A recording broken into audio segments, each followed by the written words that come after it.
有这个问题，对，那这个问题，我就只是说，只要你现在，比如我在加拿大，你到加拿大来看我们一切都没事的，你为什么不愿意来？我现在问，类似是，来对了，地位，会有什么样的状况？他就是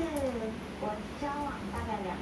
对2年，因为我都是走那种爱情长跑路线，对，然后他也是我就是5任，然后最后1任，然后我们是朋友生日的时候认识的，然后就越走越近，然后分手也是因为我提出的，对，我觉得是